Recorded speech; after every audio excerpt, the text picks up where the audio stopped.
Welcome, I would say. Welcome to our webinar on Discover Non-Fungible Tokens and Intellectual Property Rights today, and because it's the World IP Day.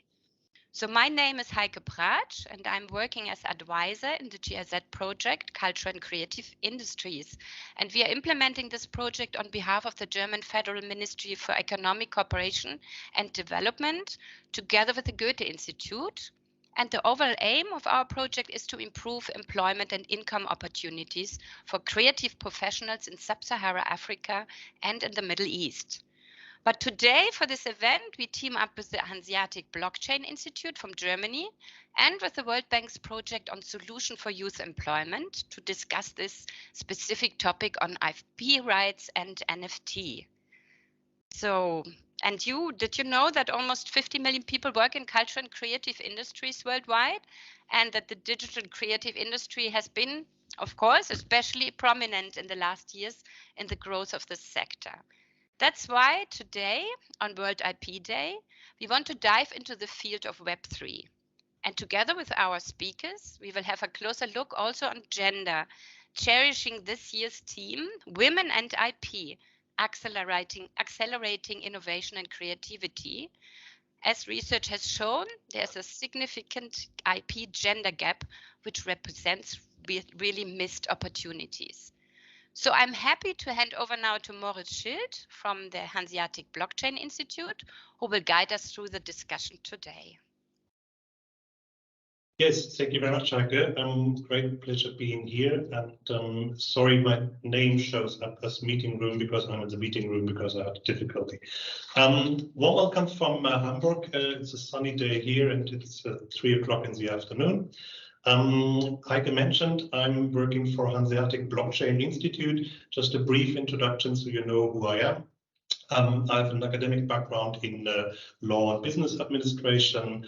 I work in financial services for about 25 years and had the privilege of getting in touch with someone telling me about blockchain and Bitcoin back in 2013. And I have to admit that since then, I'm keen to learn, to educate, to talk, to discuss everything about crypto, blockchain, and Web3. With that, I am one of the co-founders of an association domiciled here in Hamburg called Hanseatic Blockchain Institute.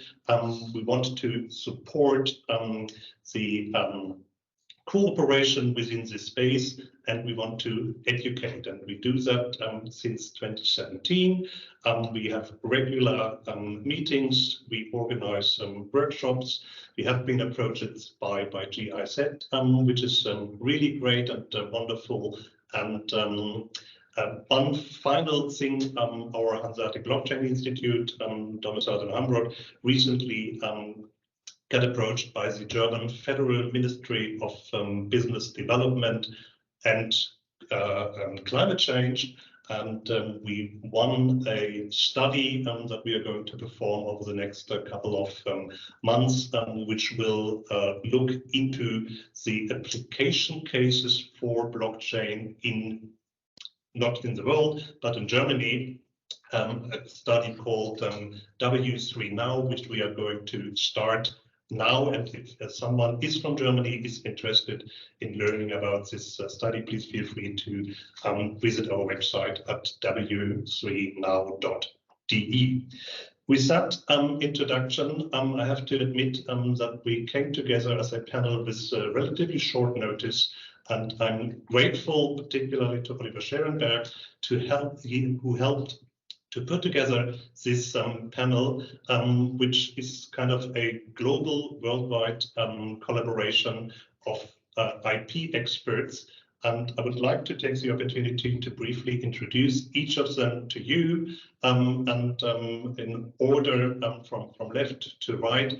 We will go into more details about everybody. However, please give us a short introduction. I would like to start with you, Fernanda. Fernanda is joining us from Mexico, and she is our artist. She's not a lawyer, and we will use we will use her somehow as our role model and example to discuss the IP aspects later on. Fernanda, please tell everybody who you are and what people should know about you and what you are particularly keen about Web3. Hi, everyone. Thank you for having me here. I'm Fernanda Boccard. I'm from Argentina. I'm living in Mexico City. And I moved from Argentina to Mexico 5 years ago, looking for new opportunities. And 2 years ago, I learned about NFTs. I used to work in the film industry in the art area.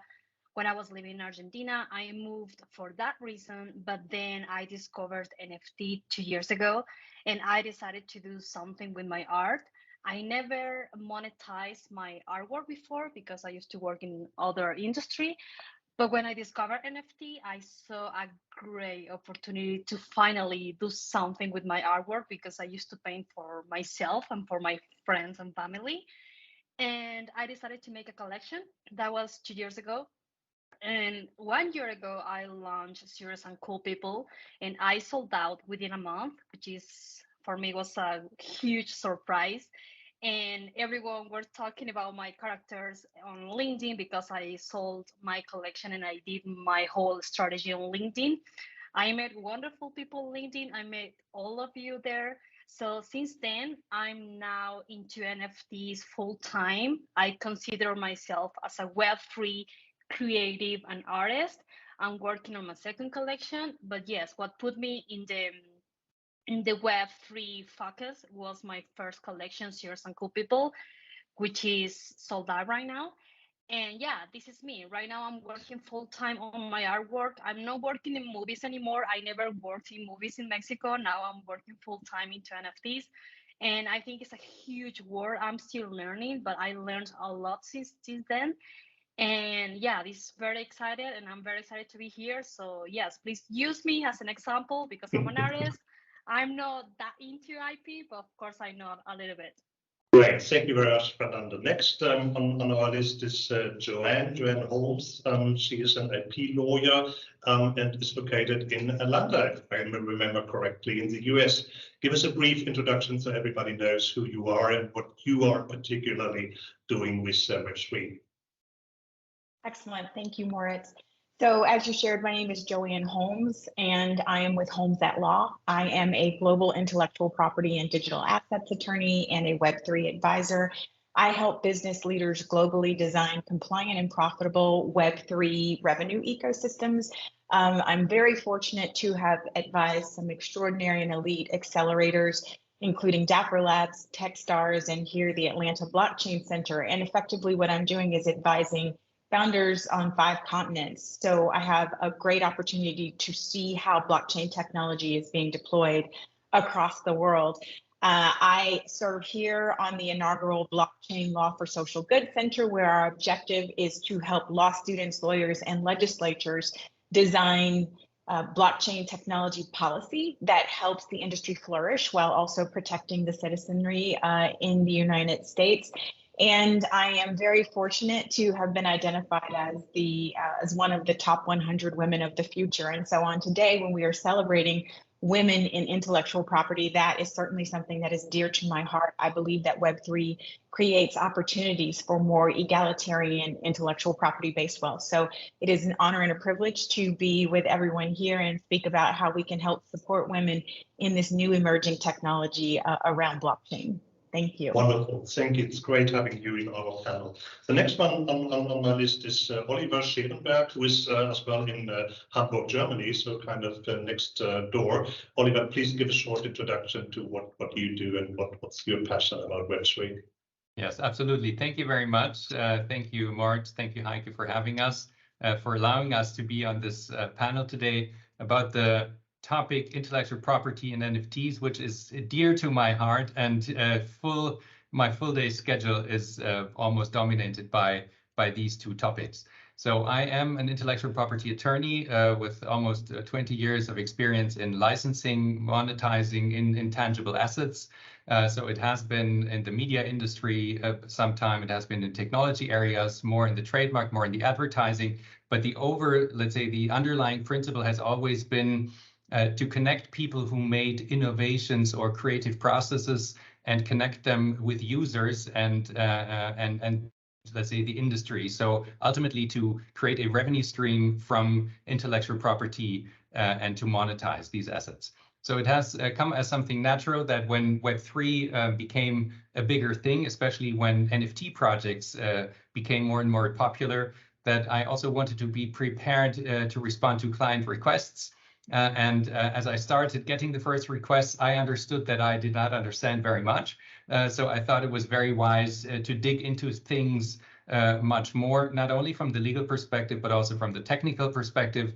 So the last 2 years, maybe I have spent in educating myself, having sessions with developers, with coders, with agencies, advertisers, brand strategists, and certainly also with a lot of international lawyers and tax advisors. So that is also one of the reasons why I thought it might be useful for other attorneys and other clients and other users to get connected to people around the world for other legal disciplines. And that has been the motivation for me to create a platform that is called Web3 Lex. And this platform, Web3 Lex, is combining the knowledge of different jurisdictions for attorneys from around the world for Web3 legal matters. And we're also trying to create immersive experiences so it is really accessible for everyone around the world, no matter where you are, what gender, religion, or other jurisdiction you come from, to get an easy and quick access to qualified legal advice. And that is what we're here for. And we're getting a lot of representation of these contributors to the platform because a couple of them are in our esteemed panel also today. So thank you for having me again. I'm looking forward to the discussion today. Great, Oliver, thank you. Next one is Ifeanyi. Ifeanyi is an IP lawyer located in Nigeria, but working out of South Africa as well. Ifeanyi, if you can just give us a brief introduction to you. Thank you, Moritz. So I'm Ifeanyi Emmanuel Okonkwo. I am an IP expert and deputy head of the technology, media, and entertainment sector at Jackson Edu. Jackson Edu is a law firm with wide reach in Africa. So I authored one of the earliest pieces published by Oxford on NFTs. It's titled NFTs, IP, and Commercialization. And I'm involved in the making of most of the IP laws in Nigeria, as well as the recent discussions around Web3. I'm passionate in helping the development of businesses and protection of their IP rights across Africa, including, of course, businesses owned by women. Perfect, thank you. Last but not least is Ekta. Ekta is an IP lawyer with admission in Delhi, India, but currently talking to us out of Hamburg, so the time difference is not that big. Ekta, please give a short introduction as well. Thanks a lot, Moritz. Hi, everyone. It is great to be here with all of you virtually today. My name is Ekta, and I'm an IP lawyer from India. I practiced law in Delhi for over 2 years before moving to Germany in 2020 for my master's degree. And here as a student researcher for an IP professor in 2020, so in my first semester, I was asked to do research on IP as a use case for the blockchain technology, which of course is a different topic. But as I went down the rabbit hole, should I explain the term rabbit hole? Okay. Yeah, as I went down the rabbit hole, dig deeper into the blockchain, I discovered NFTs and was so fascinated by how they are revolutionizing the art industry, especially enabling independent artists to monetize their digital creations and exercise control over their work. Yeah, and this led me to write my master's thesis on ownership and IP rights issues in NFTs. Under German law. So yes, I'm an Indian lawyer researching German law and also working on building an open source Web3 legal knowledge base for the Web3 community at Web3 Lex, which Oliver had just talked about. So despite being away from India in Hamburg, I remain in close contact with Web3 startups and NFT artists in India. And today I look forward to sharing my insights on NFTs and IP rights with all of you. Thank you. Wonderful. Thank you very much for being with us. So, Heike asked me before we dig into the IP theme to give a short introduction to ensure that everybody is kind of on the same level playing field. And when I asked her, so what exactly do you think about? She said, yeah, well, maybe you just briefly explain what blockchain and NFTs is about, and don't take more than 5 minutes. And I told her that's impossible. Nonetheless, we will try to give those of you who have heard a little bit about blockchain to give at least some broad framework. And I would like to, there are many approaches, many people do it from a very technical background, others explain it from by comparing sending letters with sending emails and so on. I would like to just take you with me on a very short journey through the evolution of blockchain until today, where we see this NFT development. Tom is the one who's sharing the screen. This is my first slide. Let us start, because everything what we are talking today about today is NFTs, non-fungible tokens, and all these tokens are related to something that is called blockchain. Blockchain is the underlying technology, and blockchain is something that was essentially developed or published, first of all, back in 2008 by a person that's said to be called Satoshi Nakamoto.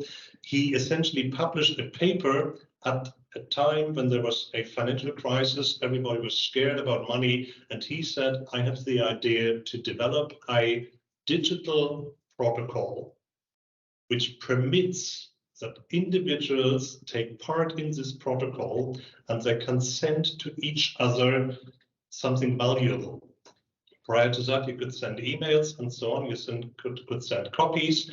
And the underlying idea of blockchain was to develop a peer-to-peer system where trust can be transferred. And on this platform, the kind of first well-known piece of that was transferred is the Bitcoin. Many of you may have heard about, which is some digital version of money, to put very, very brief. That was the first step, and then more and more the idea of blockchain, e.g. of using a digital platform that's peer-to-peer, where everybody can take part without any intermediaries, and where data is stored in a format that's impossible to delete the data, where the data is not stored on one single computer, but on a community of computers, and even if you switch off one of them, the rest of the computers will remain the blockchain and will keep the data, which is different from the traditional systems where someone holds the data, and if he or she switches off his computer, then the data is gone. And then we had the development that people more and more realized that this blockchain is not only usable for digital money, but as well for many other applications, particularly so-called smart contracts that would automatically perform certain transactions irrespective of human interference, and particularly irrespective of an individual computer being online or offline. And then the idea of tokenization came up. People started saying, I have something, might be even a physical, for example, piece of art, and I would like to put it on the blockchain, e.g. to create a reference to my piece of art, which somehow is digitalized, so everybody can allocate it to an individual owner. And that was an entirely new concept, because to date, if you have a digital copy of, for example, a picture, then this is something everybody can share via WhatsApp, via email or whatsoever, and nobody knows who is the owner.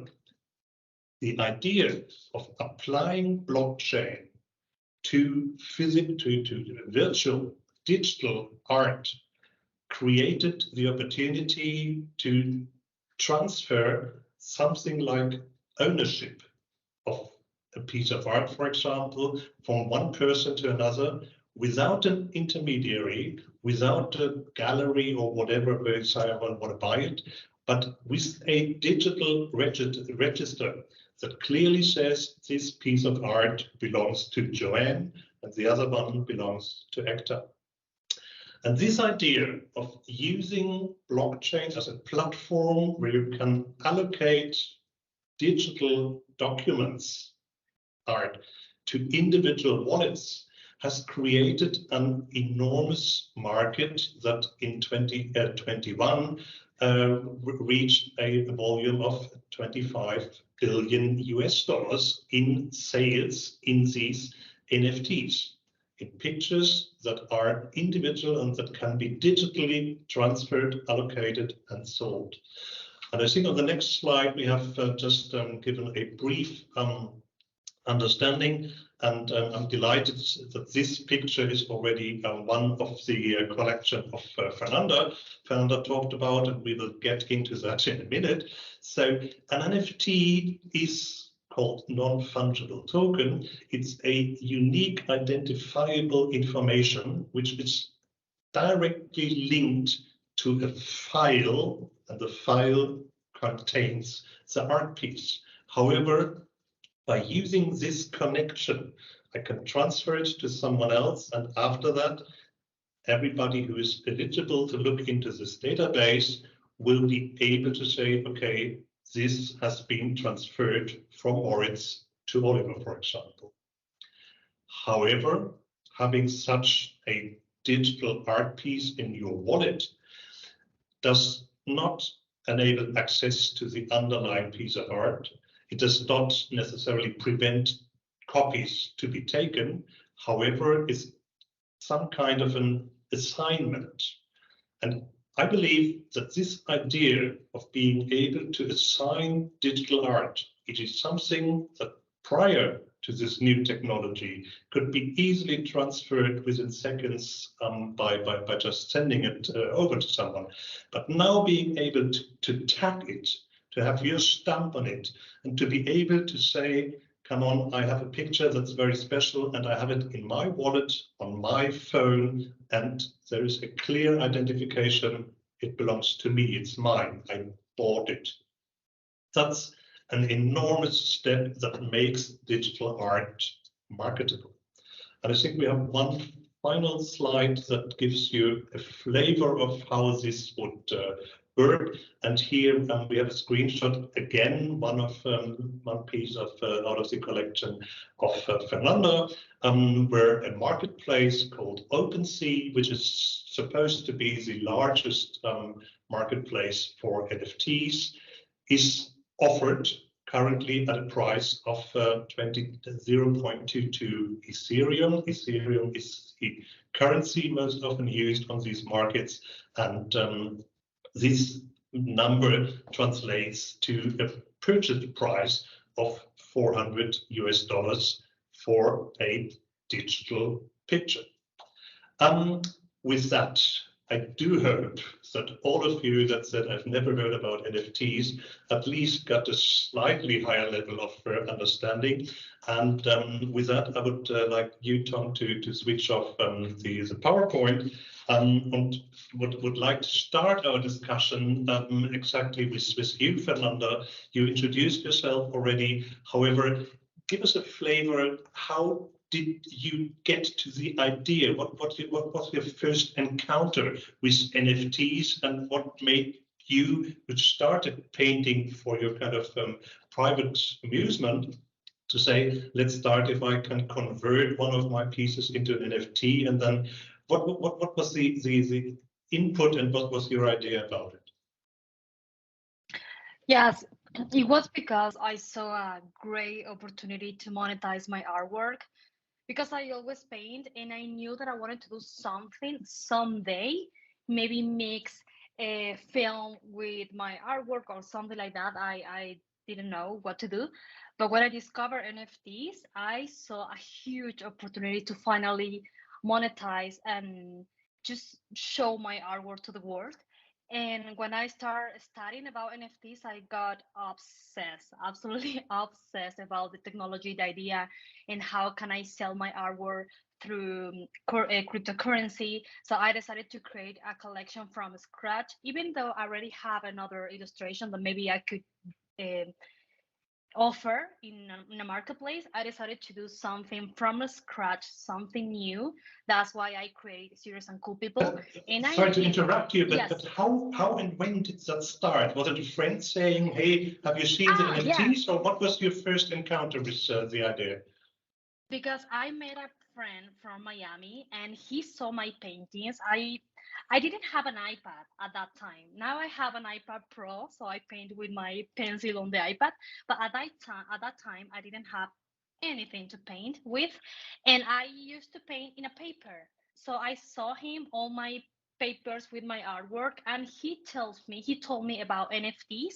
That was maybe 2 years ago on June 2021, and he just tell me that, like, do your own research, maybe you should do NFTs. I think it's a great opportunity for you.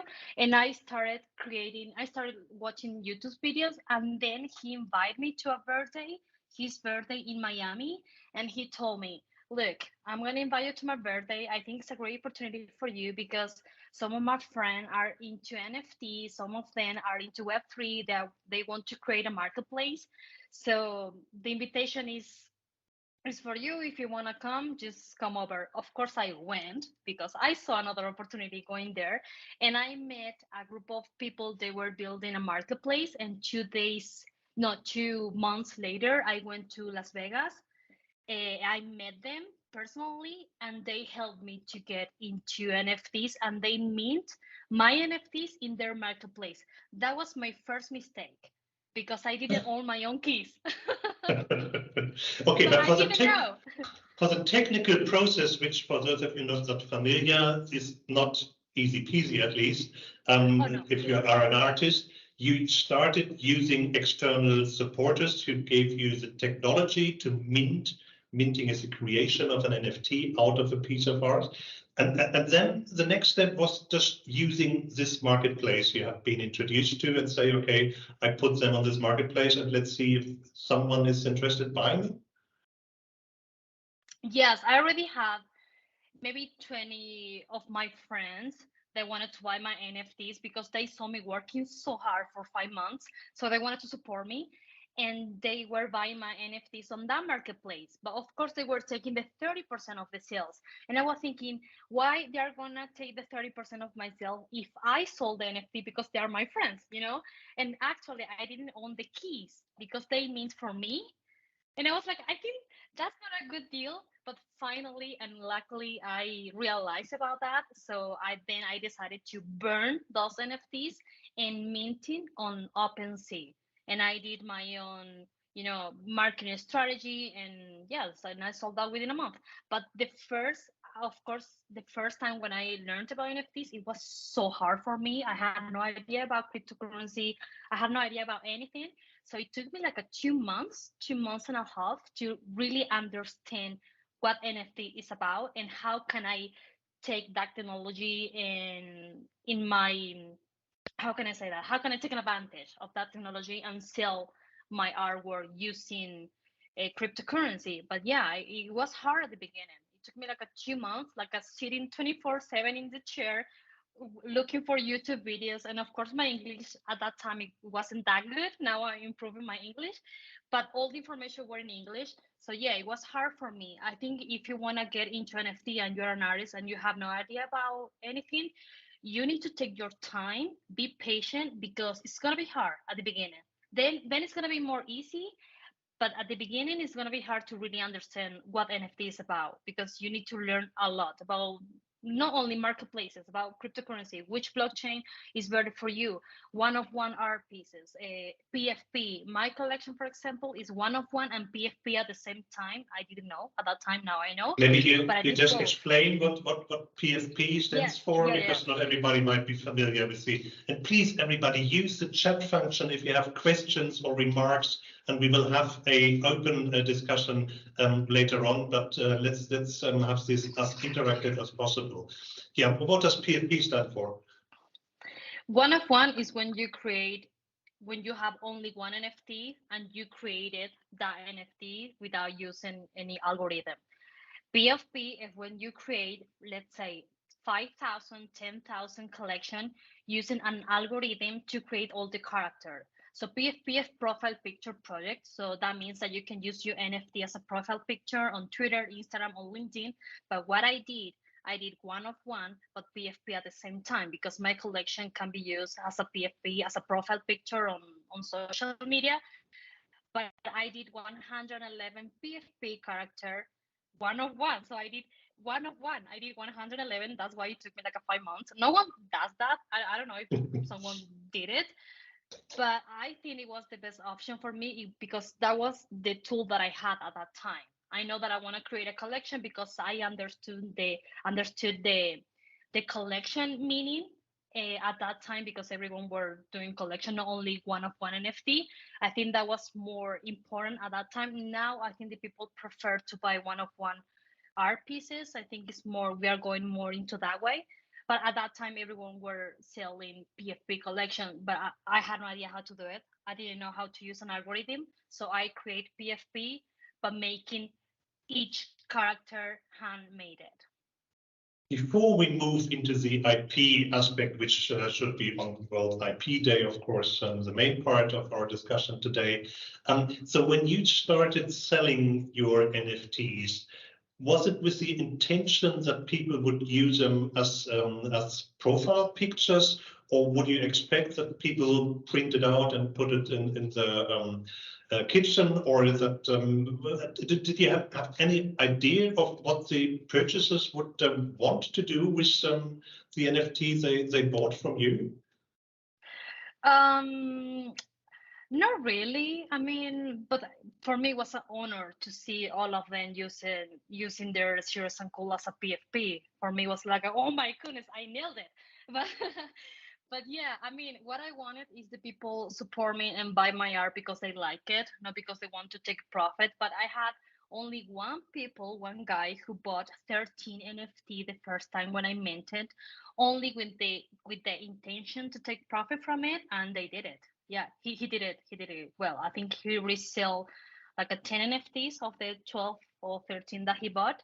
So I had only one people on that kind, but the rest of my holders, they bought it because they like it and they wanted to support me. So for me, that's pretty good, because you want, as an artist, you want people who want to support your artwork, not with the intention to take profit from it, because they like it and they want to hold it. One more question. One of the smart aspects of selling art digitally is that you can follow your babies, so to say, so you know if they are transferred to someone else and so on. Is that something, first of all, you care about? And secondly, can you see how intensively your collection has been traded by the initial buyers to kind of via secondary markets to other interested party? Is that something that makes you happy, or are you not happy because people are just using it to make money and premium on it? Yeah, it makes me happy if that intention of that person, if they can fulfill the purpose of their goal, I'm happy with that. I'm not happy if maybe 90% are trading my NFTs, because come on, I want you to hold it. But only 3% of them are listed. So for me, that's a really good number. And I'm happy for that people, because that was his first goal, to trade it and resell it. And he made money. He made a good amount of money. And I think that was his goal. So I'm happy for him. And of course, I took the 10% of those sales. So it wasn't that bad, to be honest. But at my floor price, I'm not sure, but I think it's 0.2 right now, or 0.23, something like that. But most of the people who bought my NFTs, they bought it and they're holding the NFTs. So most of them bought only one NFTs, and some of them bought 2 or 3 because they believe in me. And some of them, they told me, oh, this collection has the potential, like a Bored Ape Yacht Club or things like that. I was like, okay, that's too much pressure for me. But I'm very happy because they did it because they like it. And for me, that's great. Final question, because to you in the first kind of round, because Heike mentioned particularly that today it's not only the World IP Day, but as well the World Women IP Day for you as a woman. And IP is something that should protect people. Do you feel that you need protection as a female artist? Is this a space where there is a certain gender allocation already you can see, or is it equal gender area? To be 100% honest, it's totally equal for me. I never felt that because I'm a woman, I don't have the same opportunities. I feel it in that way. Of course, I know in Web3 and NFTs, we need more women because maybe 90% of the people selling and trading NFTs are male community. But particularly, I don't feel that I can't do something because I'm a woman. For example, maybe because my mom raised me like that, and he told me, and he never told me, oh, because you are a woman, you can't do that or this. She always tell me you can do anything you want, and I don't have that feeling. I don't feel that I'm a woman, I can't do something. Maybe my only limitation at the beginning and maybe now is the language. So I'm learning English. Of course, I speak Spanish. Maybe that could be my only limitation, and I know that I can learn. But yes, I don't feel, maybe other people, the women who came from another, I don't know, maybe vulnerable places, they can feel it in that way. And of course, we are here to help them. And I'm very happy, more than happy to help them. But I'm not feeling that I don't have that opportunity because I'm a woman. Good to hear. Thank you very much.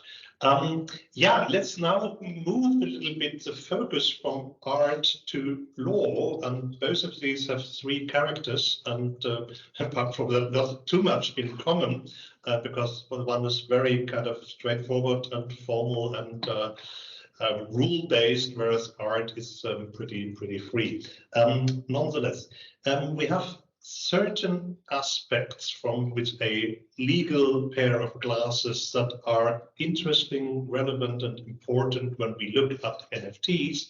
And before we step into the part, what exactly are the IP rights that belong to someone buying an NFT, I would like to start a little bit earlier by just raising the question, to what extent is IP applicable to digital art, to something that's can only be seen on your phone or on a screen, because in most regions, at least, the traditional IP laws have been developed and they regard taking photocopies of something and distributing it somewhere and so on.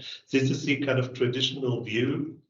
And if I may, JoAnn, I think as you are in the US, has recently a pretty relevant case under American law. However, it might be illustrative for the global view. Is the digital area some kind of free space, or are the rules applicable like in the traditional physical world? The rules are very much still applicable. I think the issue to consider is how do we apply legacy intellectual property law to new innovation? And we all know that the reality is that the law sometimes moves much more slowly than the intellectual property innovation.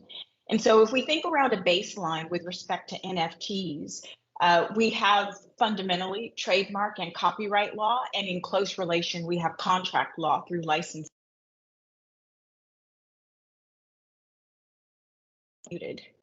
Can you hear me again now? Okay, great. We all know that trademarks are the way that we protect brand names, logos, and slogans. So if we think back to something that people might be familiar with globally, if we use Nike as an example, Nike is a brand name, the logo is the famous swoosh, and then the slogan is just do it. Similarly, if we carry that forward into the NFT space, then you have, for example, the famous brand Bored Ape Yacht Club, which recently a court here in the United States has recognized to have trademark significance, even though that brand name was not registered. Similarly, we have the example of Hermes's Birkin bags, which is a globally famous trademark. And recently, again, a court here in the United States has recognized the significance of that trademark where there was an infringement on the brand with a digital asset. So then we move on to copywriting. Copyright is the way on a global basis that we protect novel works of authorship. So we might think of songs, we might think of artwork, sculpture, photography, the script of a film. All of those are going to be protected under copyright as, for example, in addition, moving into the innovation space, we have software that's protectable under copyright. And so if we apply that in the Web3 space, the profile pictures, as Fernanda mentioned, or all sorts of digital art are protectable under copyright. So as soon as someone creates a piece of art and they either tap record on or save on their computer, or as soon as they're finished creating that drawing on a physical piece of paper or medium that's physical, then the artist owns the copyright in that work. They can go one step further and go to their local copyright office and obtain a registration for protection. And through international treaties, you're able to get virtually global protection for a copyright, whereas it's necessary from country to country with a few exemptions, like in the European Union or in the African Intellectual Property Organization, where you can get multi-country protection. So if we think back to first principles, you have a trademark, which is the brand for an art collection, and you have copyright, which is the protection for the creative expression of a work, whether it's digital or physical. When someone buys, and that's a little bit of a term that needs to be unpacked, but when someone is a holder of a piece of digital art, then we think through what rights are they actually receiving. And that goes back to what the issuer of the collection granted under a license being effectively a contract that goes from the creator to the collector and says, these are the rights that I'm granting to you. So those are ways that we see legacy intellectual property and contract law applying in the digital art space. Okay, so if you create an NFT in the first place, better make sure that if Fernanda had used the Coca-Cola logo, for example, as a piece of her art or as the background or something like that, she would have run the risk of in making an infringement to Coca-Cola. And that was exactly what happened in the case you mentioned, where Hermes, the well-known French handbag and lots of other luxury goods producer, realized and got the support from the Supreme Court that someone using their bags, a picture of their bags, as a relevant part of an NFT would already be in an infringement situation by only doing that. Nonetheless, we want to talk about examples like Fernanda, who luckily did not use Coca-Cola as a background for NFTs, asking, so what exactly are you giving out? What exactly are people buying? And as you mentioned, I would assume that in the first place, neither the artist nor the buyer is really reflecting on that. And later on, people might find out that they have a different understanding of that. Oliver, if I may hand it over to you by asking, so what, and don't answer this, it depends. So what exactly does someone buy when buying an NFT, for example, an OpenSea? Yes, I think, yes, so it is indeed already difficult to say if they are buying at all, if it is a transfer or whatever exactly is happening there. So let's just, for the sake of simplicity, say they are indeed purchasing a digital asset. What is happening instead is a bit more complicated, and I will try to pick up what JoAnn already mentioned and how to structure or let's say separate some of these transactions, which are in fact not one transaction, but there are several layers of a transaction. And I think this is really important to understand when you talk about non-fungible tokens, that the NFT is not the picture.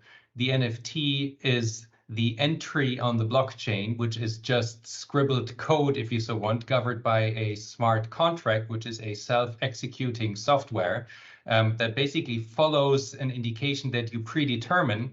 And that is basically software on the blockchain, if you so want. That is the token. That is what is non-fungible. That will lead you to a digital asset. So the smart contract of the token includes an information that will identify one digital asset. In this case, and that is how it typically happens, it identifies a digital asset that is represented on a website. It can be an immutable website, also on a blockchain, but it can also be a digital asset that is stored on a website elsewhere. It is just linked to this token address. And so what the token does, it identifies that this token represents ownership, in this case, for example, of a specific digital asset. But let's not be confused. There is a token, that's layer 1, and there is a digital asset, which is layer 2, if you so want, of a transaction.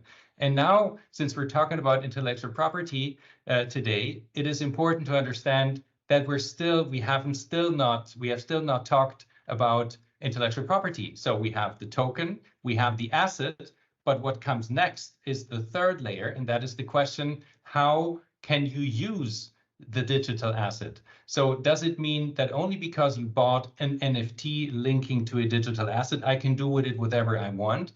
And the answer is no, that's not the case. So you need an agreement, you need a contract with the project owner, with the person who issued the token, and they will say, this token leads to a digital asset, and here is the agreement.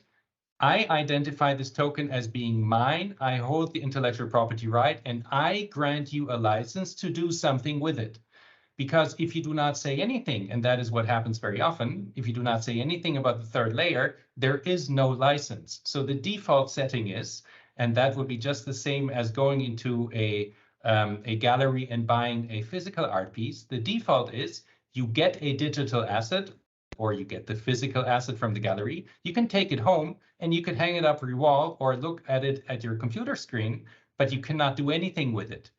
So you need that in principle is good, because I remember that Fernanda said when she started selling her collection, she had no clue about it, and she had nothing in mind. And as a result, one would assume that the buyers did only get the right to use it, maybe as a profile pic or put it on their wall. Yes. If I may switch over to Ifeanyi, the idea Oliver shared with us, which is in theory, if nothing is in writing, the buyer of an NFT gets nothing apart from being allowed to look at it. Is that something concept-wise that's applicable in Africa as well, even knowing that Africa is having very, very many different states with different legal systems? And have you had cases that relate to this problem? Yes, so the principles are basically the same, because majorly the particular law that comes to mind is copyright and trademarks. And there are treaties, international treaties, that bind most member states to those treaties, of which most African countries are part of these treaties. So I think the most interesting thing there is, just like Oliver has mentioned, you are not actually getting the copyright in this. And so the question would then be, what then are you buying, or why are people actually buying NFTs, right? For some persons, it may not just make sense, since it's something that's out there. For instance, look at the Mona Lisa portrait. I mean, it's everywhere on the internet. Why do I have to go and pay for it? And so the idea behind buying NFTs is that the buyer gets some sort of bragging rights to say, oh, I actually have a signed digital copy from the true owner. That is when, of course, it is the true owner that has, created and is selling the NFTs. That is on the one part. And then secondly, you're now saying that, perhaps the value also can be seen where the NFT terms, of course, allows you, for instance, to be the first person to hear the new song.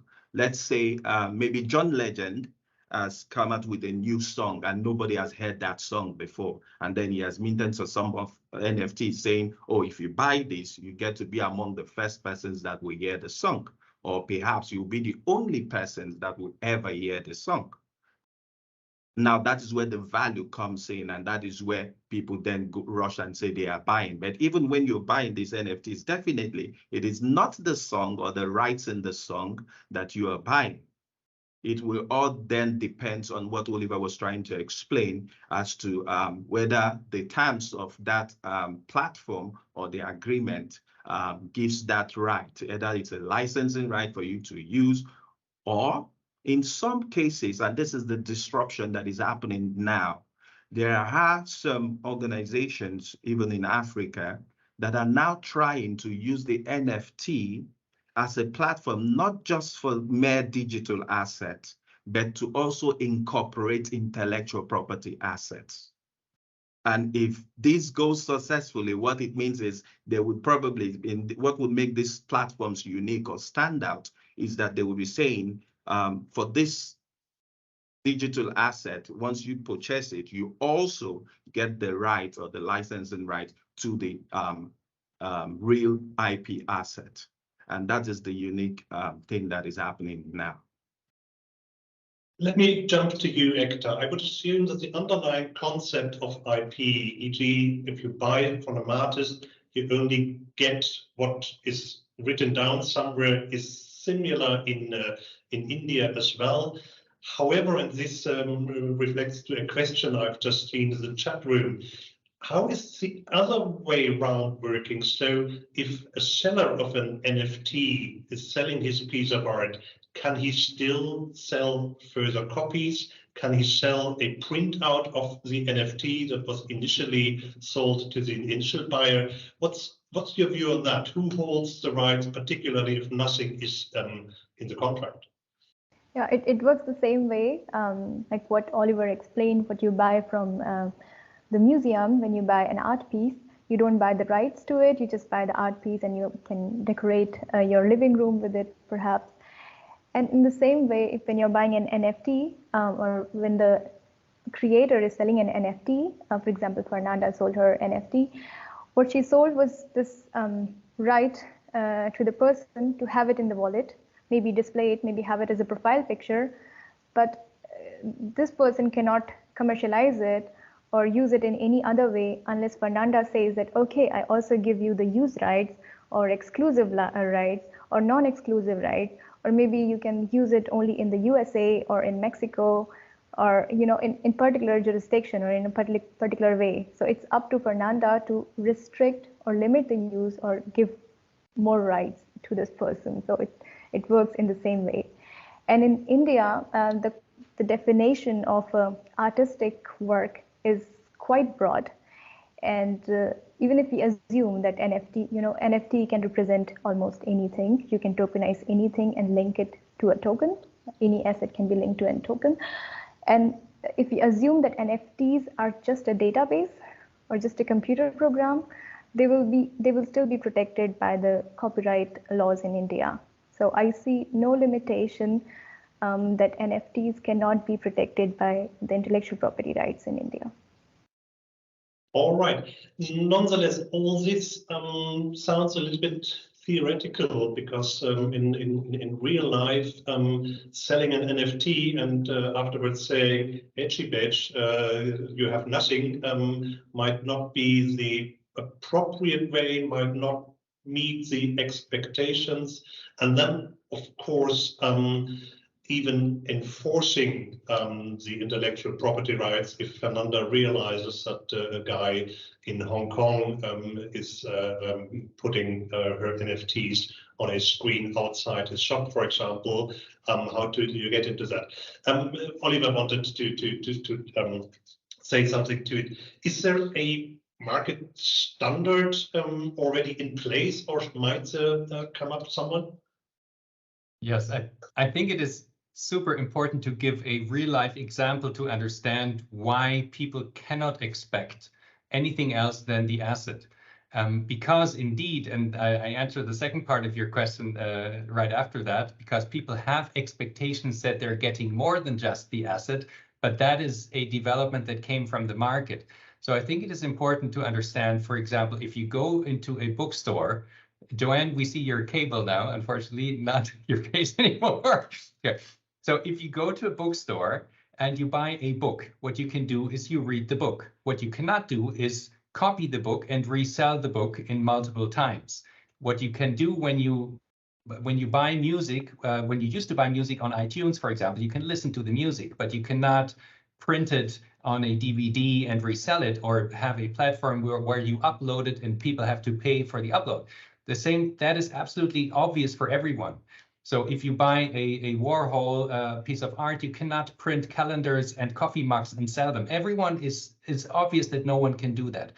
And answering your question for the second part, but for some reason, people expect that to come with the asset in the NFT space. And the simple reason is that some people who have NFT projects did exactly that. They tried to disrupt this default setting of you buy the art, you get nothing, by saying you get the art and you get the intellectual property right with it, or at least you get excessive use rights with it. So people started to connect non-fungible tokens with, hey, they come with all the rights. And therefore, the default setting, which is still the case, is not in the people's minds. And I think this is something really, really game-changing, that people may want to get the intellectual property right, because typically if you buy a book, you just want the book, you don't want anything else. But now people want the book and they want the right to, well, to develop the story of the book if you transfer that idea, or if they buy the Warhol, they also want to recreate the Warhol, paint it differently and make collections or whatever. So this is expectation driven by some of the early projects. And therefore, we have all this work as IP attorneys to clarify that that's still not the case, even though people may expect it. I mean, we have seen Fernanda's example, and it's not only about being right in terms of IP laws, it is as well about the economic power of this development. And that's something I personally appreciate very much, that now people, women, artists from developing countries that started just painting on paper have now a means and a possibility to make their artwork, first of all, seen, and secondly, to monetize that. And to get to that purpose, it might be sensitive to attach certain rights when selling your NFTs. JoAnn, what would you recommend to a young artist when he's starting, asking you which rights should I include when selling my NFTs? So speaking from a perspective of a US-based attorney, I generally, unless there's a specific reason to move away from this, generally advise that clients do not grant trademark rights. And the reason why is because you need to have a specific set of products and services that a trademark identifies.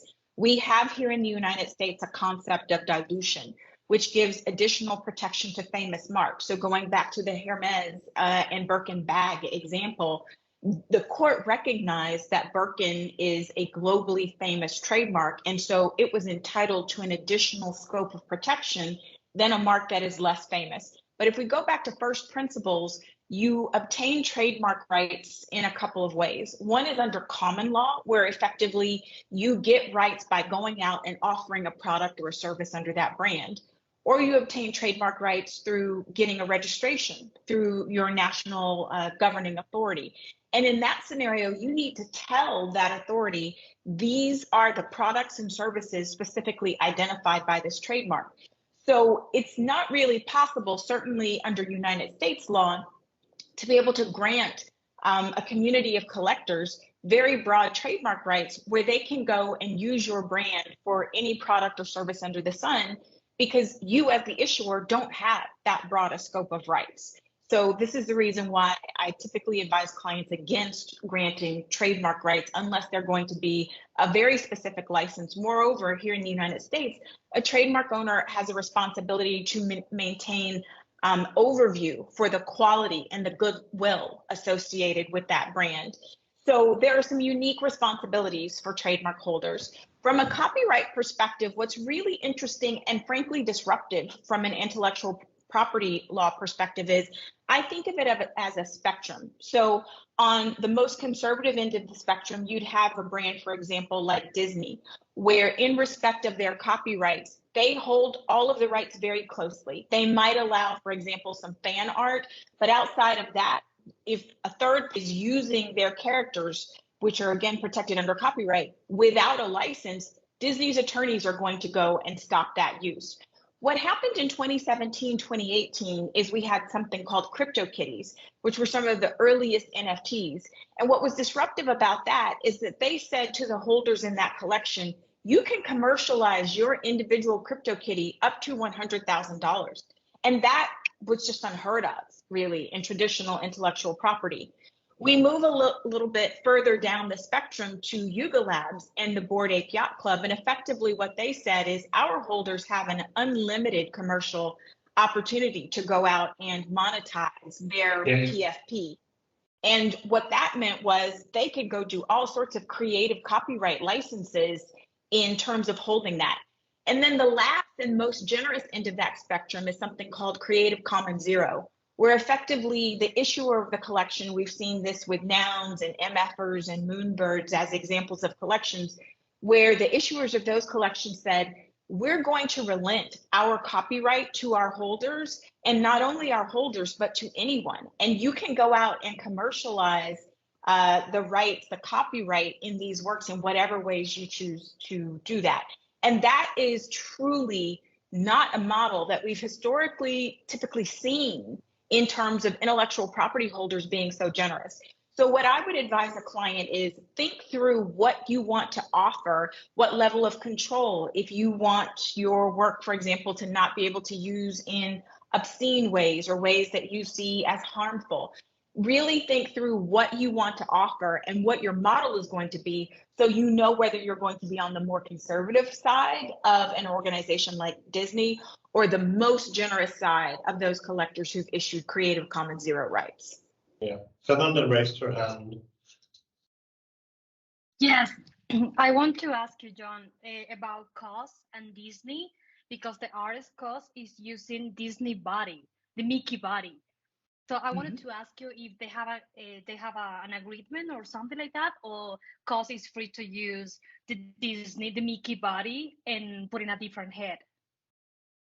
You know that? So I'm not familiar with the artist, but I do know that Disney has, particularly I'm aware of their traditional works like Mickey Mouse, as well as their more modern works in the marble body. And my understanding is that they have had a very closed platform and presentation because they want to be very careful about the licenses and the ecosystem. So I would be very surprised if Disney granted licenses that were not very carefully crafted around the scope of use of their traditional copyrighted works.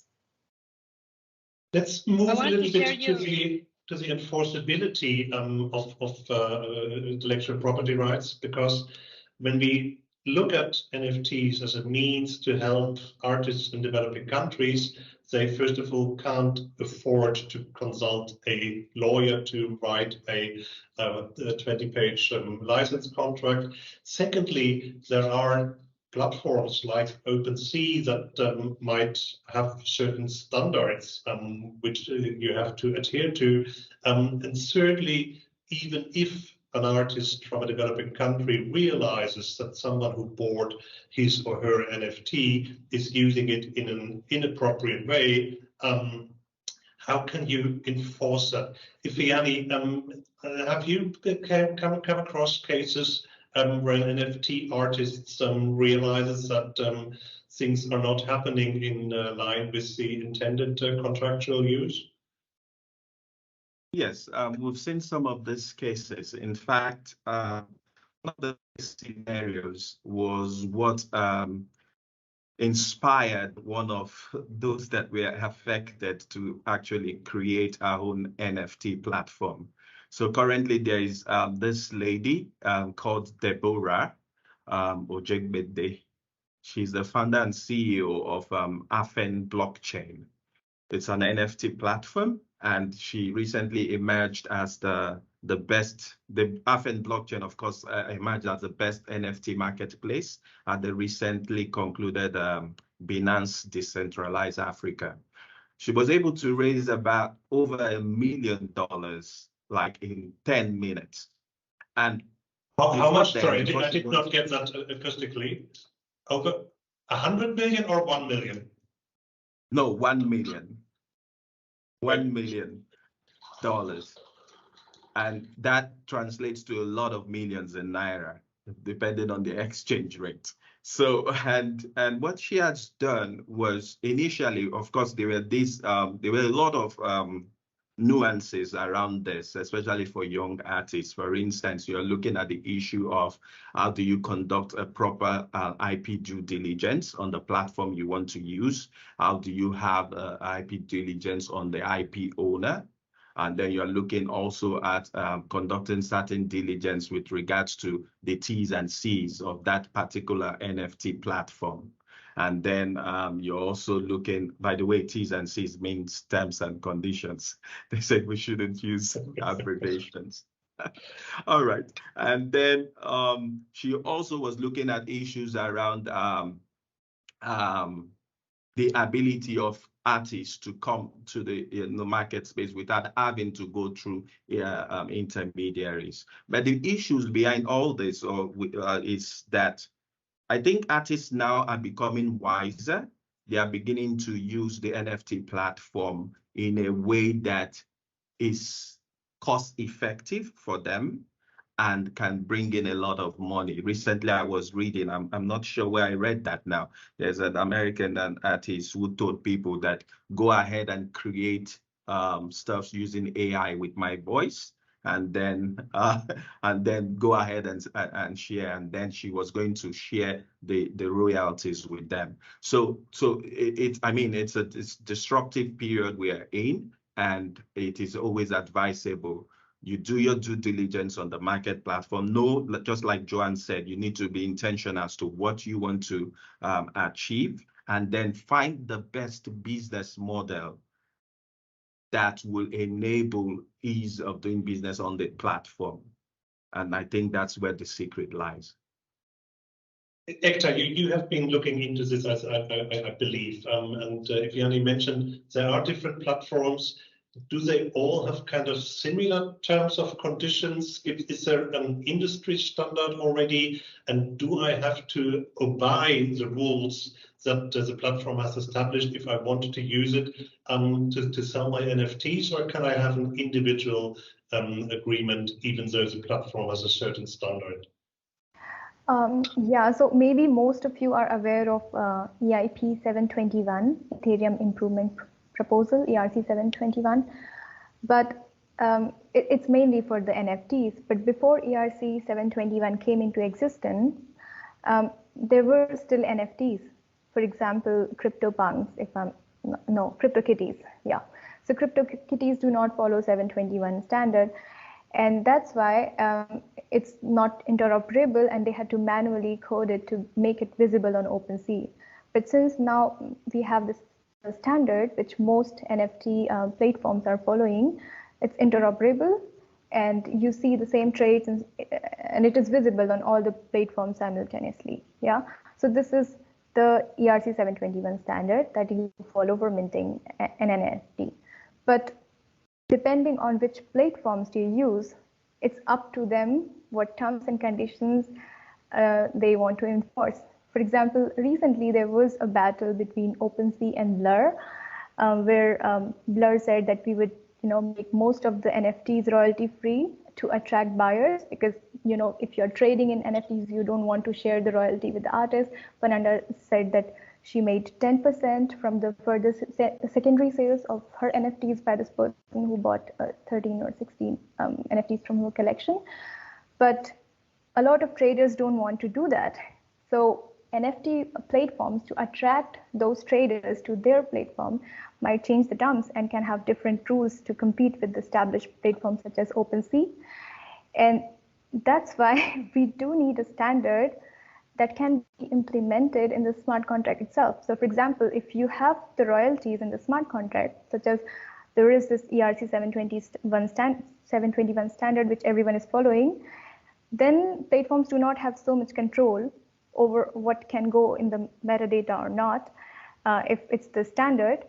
But if it's not in the contract, then of course platforms can decide what policies do they want, or what royalty do they want to share with the artist, and so on.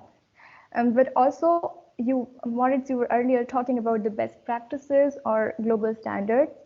And as far as I know, there is no set global standard, but there are definitely best practices that community has come up with. And when I talk to Web3 startups, or especially the creators, I tell them, hey, make sure that your metadata has good description of what the underlying content is. You know, it clearly describes the underlying asset, and your metadata is frozen, and your asset is also stored on a decentralized platform using, for example, IPFS or RWave. Getting a bit technical, I know, but just to point out that there are two types of NFTs. One that is completely on-chain, on the blockchain, even the underlying asset is on the blockchain. But with the most of the NFTs, it's not the case, because firstly, it's too expensive to have the entire NFT, so the token and the underlying asset on the blockchain. And that's why what most of the collections are doing is that they mint the token, and in the metadata, they have a link to the asset, to the underlying asset, which points to a website where you can see the asset, which is generally a centralized server. And the risk with that is that what if the person who owns the website forgets to pay for the domain name, or the server goes down? Then what are you buying? If you open your NFT and the website is suddenly not there, you have an empty token and you're not owning anything, basically. And to avoid that risk, it's better to upload the underlying content on a decentralized server. There are some solutions such as IPFS, RWave, and and as well the terms and conditions, right? So Oliver mentioned, all of you actually mentioned that if you are not transferring the use rights, the buyer are not getting anything other than just the right to have the token, the asset in the wallet, or have it as a piece of art. But if you want to transfer the use rights or give additional rights, you should have the terms and conditions. And then the question is, where should this terms and condition be written? On the website, or like as part of the metadata? And this is also another very important question, but I advise the people I talk with, artists I talk with, to have at least the link in the metadata, so that the buyers can go and check what use rights are they getting. Do they have any rights to the asset or not? Yeah. I mean, Ekta mentioned that there is no standard yet, and putting a long statement which exactly you have included or not might not be very easy to do. Many other industries have over time developed their kind of internal standards. The transportation business has the Incoterms, and you just put FOB on something and everybody knows this means free on board, for example.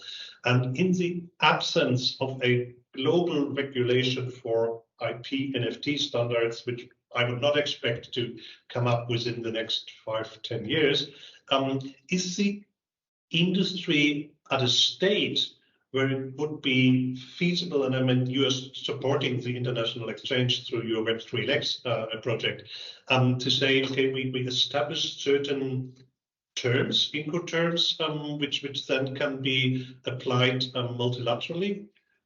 Yes, absolutely. And there have been initiatives to do exactly that already. So what we all know and what JoAnn also mentioned before, for example, Creative Commons is something many people have heard of for software, for example, or also for other open source projects. When you have digital, like pictures, for example, or movies or something that are simply, you do not put the entire license term there, but you simply say this asset is under Creative Commons license number something. And then everyone who wants to see the details goes to the website of Creative Commons, which is let's put it in describe it in an easy way, in an organization which establishes standards for license terms. And to get the exact same situation, some industry players, and especially one that is very active in the industry, published a set of standard licenses for NFT projects last year. That is Andreessen Horowitz, which is one of the biggest investment firms in that space, who has a lot of activities also in Web3. And they indeed gave the task to some of their, especially US lawyers, to draft some standard terms for different scenarios where you want to give no rights, all rights, limited rights to use the intellectual property. And these standard terms, again, are under an open source license, so they can be used and improved and changed by everyone. I quite personally have not seen a very broad use of these standards, but that may be simply the reason why. Let's say the reason for that may be that they are very US-centric. Some of the terms do not really work outside the US. Jurisdiction and also the courts in the US is something people would simply not accept if they are outside of the US. But there are a couple of things that at least are super useful for the entire industry to take into consideration when they draft their own terms. But I have seen that at least my clients, for example, when they come from Germany and have their project situated in Germany, they would not want to use standard licenses that are very much focused on the US way of doing agreements, in the US way of describing the rights and the licenses. So we would still get to do the job ourselves and draft these licenses, but it is helpful to have some standard templates, and maybe there will be more and more projects that simply say, instead of read our license terms, this is under the so-called Don't Be Evil or Can't Be Evil license by Andreessen Horowitz. That's the name of the standard license. So indeed, it's good to have them. They may be, let's say, spread and used in a broader sense, but they have not yet reached, at least to my knowledge, a acceptance in the industry that they are the standard everyone would use. Ifeanyi, do you have a view on standards you would recommend, or would you, as well as Oliver, try to formulate and to get an individual wording? Yeah, so also here, what we have seen here in practice is we try to write the standards for most of these platforms.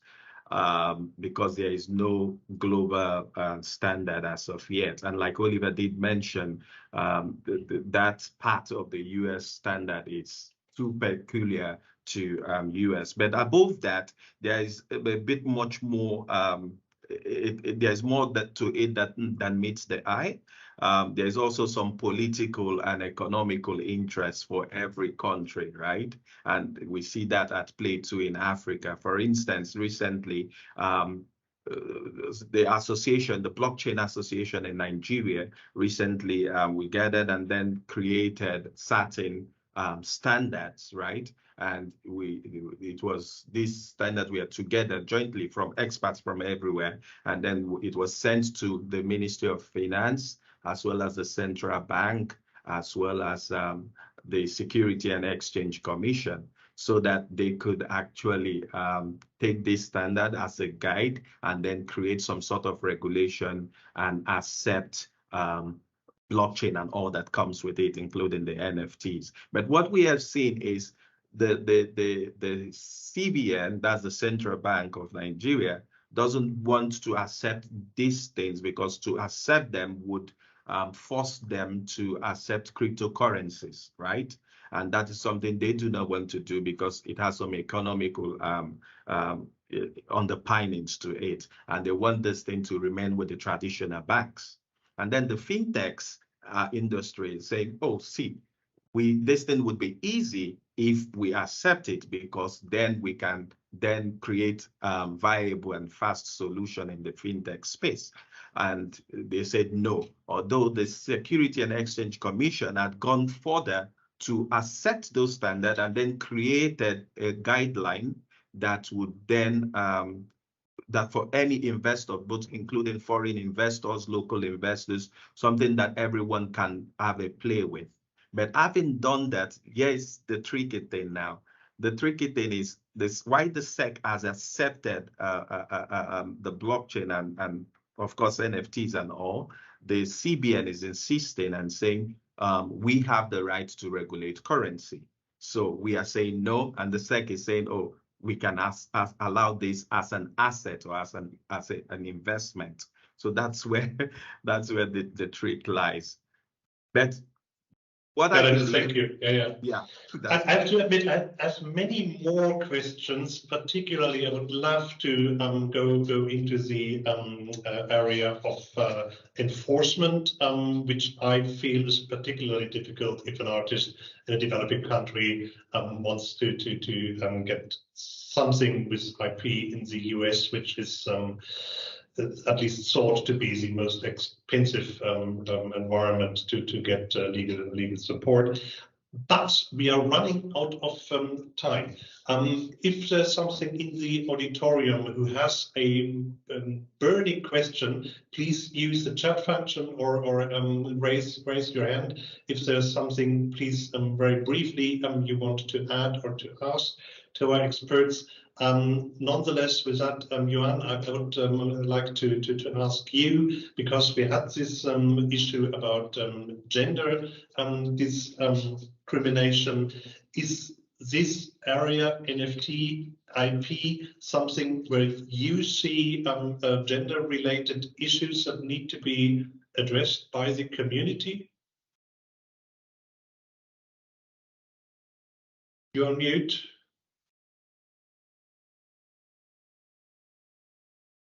Thank you. Can you hear me now? Yeah. Yes, perfect. Thank you. My experience has been that there is a value in overtly saying to those who don't see themselves in this space, you belong here, you have talent here. And so I've had communication sometimes, frankly, with men who have said what they like about Web3 and the digital asset space is that anyone can show up and bring their talents. And it's just a matter of learning how you can add value. Whereas I've had conversations with women who have said to me, thank you for explaining this in a way that made it feel accessible for me. And thank you for your example, because I see you, Joe, you feel approachable. And if you're in this space, I feel like whether I'm in marketing or law or finance or whatever my talents are, I can contribute in this space as well. Because this industry is emerging, and because no one is so far advanced that others who want to become invested can't catch up, we have something like an equal playing field. And so I think that what the takeaway I would offer to the audience is, if you are a woman, a person of color, someone from a marginalized community, there is a space for your talent here in digital assets and Web3. And I am inviting you and asking you, because as all of this is being developed, we need your talents, we need your voices so that the technology can serve everyone. With that, we are getting even closer to our deadline. I would ask each of you, and that's tricky if you ask a lawyer to have one sentence only because it can last for minutes, to give one single sentence what you would kind of wish to the community to make this business model, making NFTs and helping developing countries through NFTs to get much more into monetarization of art. What would be either your wish or your recommendation to the community? And I start with you, Oliver, because you are in the upper left corner. Okay. Well, first of all, thank you for this round. We really enjoyed it. We hope that the audience had a chance to get a good view and overview. And I think everyone in this call is approachable. So please do reach out on LinkedIn or wherever people are connected. And I'm sure you will get responses. Thank you for everyone. And my answer to your question is, even attorneys can mint NFTs as consultancy vouchers and invite people to virtual meetings. We just did that. So if I can do that and I did the minting myself, you can do it. If Fernanda can monetize her art, you can do it. Just start today, digging into it. It is worth it. And it may be the future, maybe not. We'll find out together. Ekta, you are next. What's your wish or recommendation to the community? And you're on mute still. Why can't I speak? Oh, yeah, yes. So I would say... Now you're muted.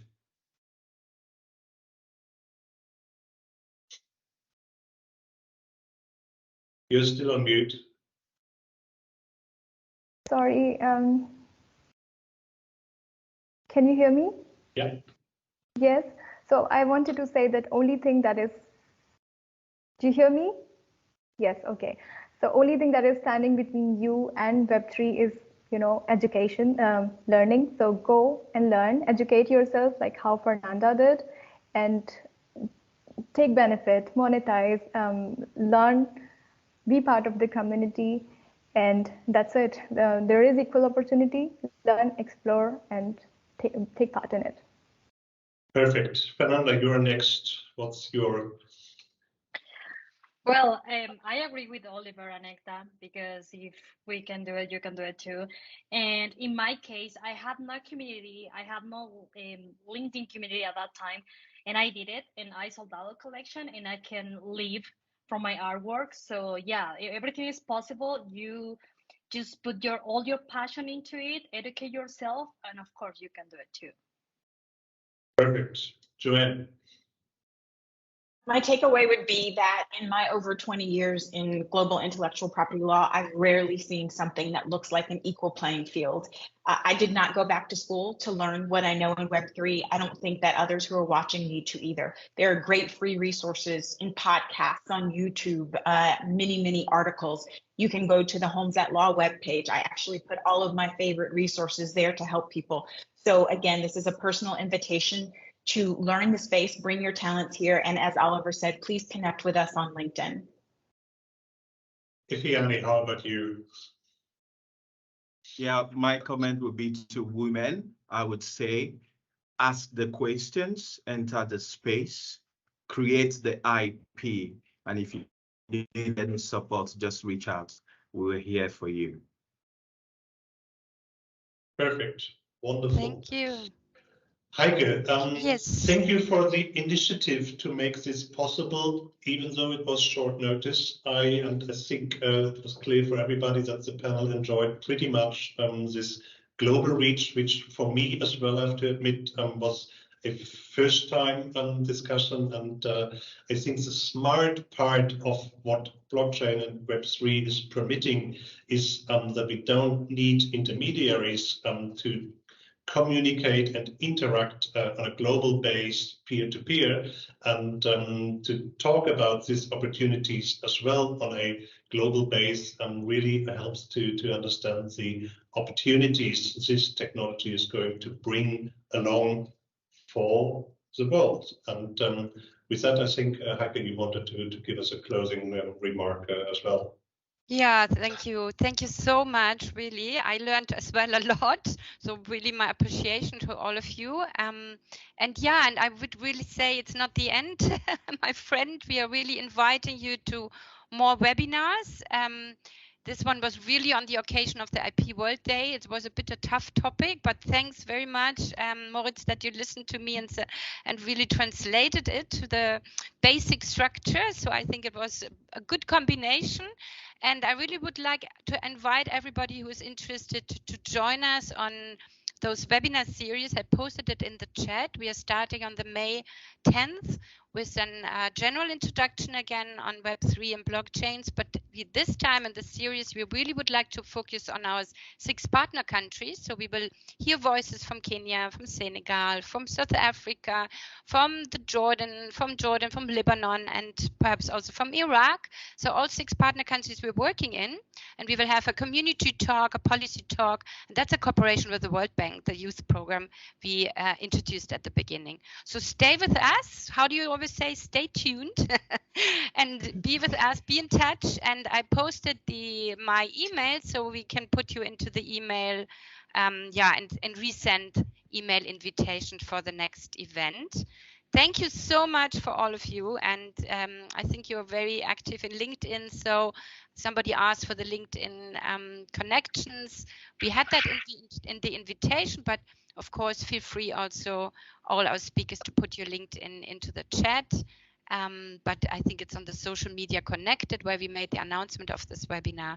So thanks a lot. It was very great, and see each other again, hopefully. Perfect. Thank you all the for parts of the hosting and world. appreciating this, and wishing you all a wonderful day, afternoon, night, or whatever your time zone is. All the best. Thank you very much. And special thanks to you, Moritz. It was a wonderful moderation. Thanks a lot.